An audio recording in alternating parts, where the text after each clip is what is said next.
So I f***ed up. Let me tell you what I did. As a home remodeler, I thought, well, I do this for a living and I can't find what I want, so I'm gonna buy something and I'm gonna remodel my own home. Some things you don't think about. A, carrying costs of the home that you're gonna have to stay in while you blow out and remodel your new home. B, the other projects that you have going on. You know, I've got 2 single family builds going, and then to sell the townhouse that I'm living in with my family, I'm gonna have to remodel some of that, all to get myself into what's going to eventually be, hopefully, my dream home. So why don't you come on inside, take a look at this, and let's see if I can make this house my home again. Holy cow. So as you can see, we've been making a ton of progress. You look around, we've now opened everything up. We're working on framing behind me, putting in a new large header because all of this is gonna be replaced with one giant window. And something really important about this house is from front to back when you walk in, you've got this beautiful sight line. And then I'm moving into what's going to be a massive kitchen. It felt like the right thing to do, dead center, straight to the backyard. This opens up. I gave a huge amount of space to this kitchen. When we purchased this, it was 1,400 square feet, a very small, very dark 3-bedroom, 2-bath. We are changing that and we're expanding it out, all coming back into the huge lot that you see, and we're making it a 4-bedroom, 3.5-bath. With that, we're gaining a ton of kitchen space. We're getting a true primary suite. Our son's gonna have his own bedroom with ensuite bathroom because toddlers are messy. We're gonna have a wonderful guest room. And then my wife will also get that office she's always wanted since working from home is so common now. So we go from 1,400 square feet, we're taking it to 2,134 square feet. So a really nice size home for 3 people and a guest every once in a while.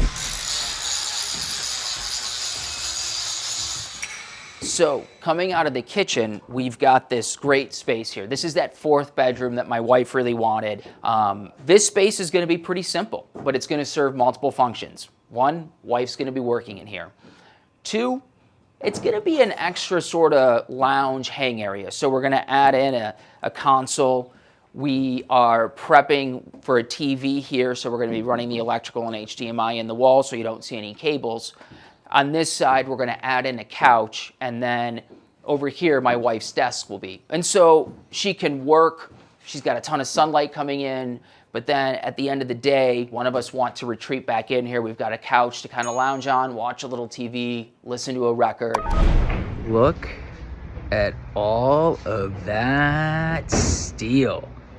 So that's what it takes when you want open concept living and you have a house from the 1950s that you're building out. I think the biggest challenge that I've experienced in building my own home is knowing where to cut costs. When you're doing something from scratch, in the back of my mind, you're thinking, am I just gonna regret this decision later if I don't spend money in this area? And so it's a really difficult thing to say, yes, let's cut costs, because while you might save $10,000 in the moment on flooring, and that feels really good for the next 20 years, if you're walking on that floor and thinking, I should have just spent the money in that moment for what would last decades, you know, it's hard to not overspend.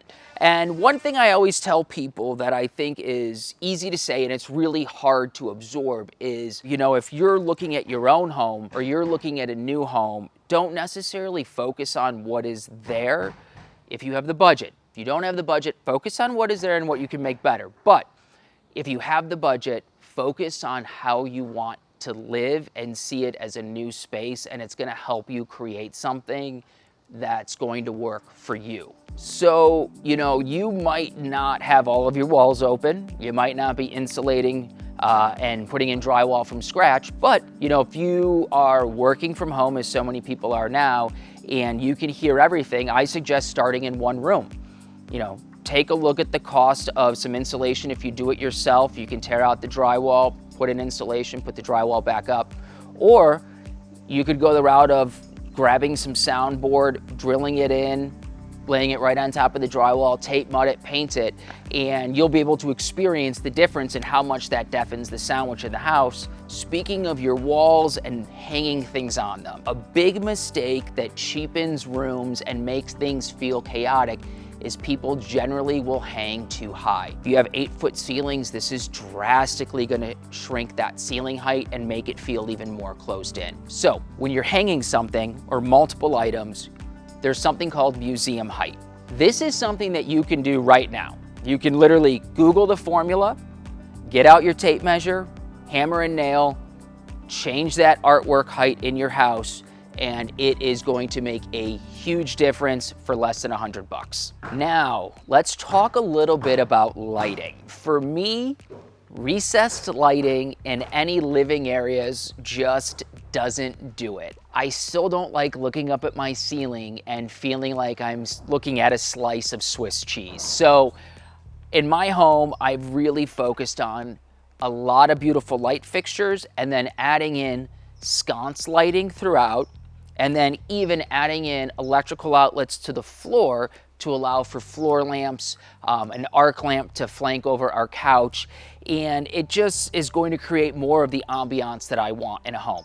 That being said, there's always a place, I think, for everything, and I am going to use recessed lighting in more utilitarian areas like our laundry room and our garage. So take a look below in the description. I've put in some of the J boxes you can use, and then a ton of lighting sources that I love, and hop on there, take a look, see what inspires you. Just make sure you're leaving at least 7 feet of clearance from floor to bottom of the light fixture in any of your spaces. Only place you can kind of shift that a little bit is if you're adding something in over a bed. You still just want to make sure there's enough head clearance when you're sitting up, but general rule of thumb, 7 feet of clearance from floor to bottom of your ceiling fixture. I'm just like you.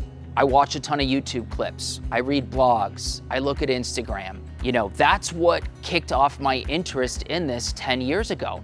And one day I just decided I have to be a part of this world. So if you have that drive, you want to get going, you want to learn, you know, like this, follow along with us. I'm going to show you everything I know, everything I'm learning along the way.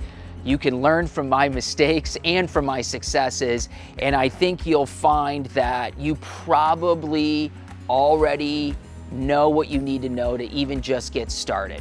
So come on my journey, we can learn together, and we can make houses homes again. And 10 years ago, is that bad? It's not great.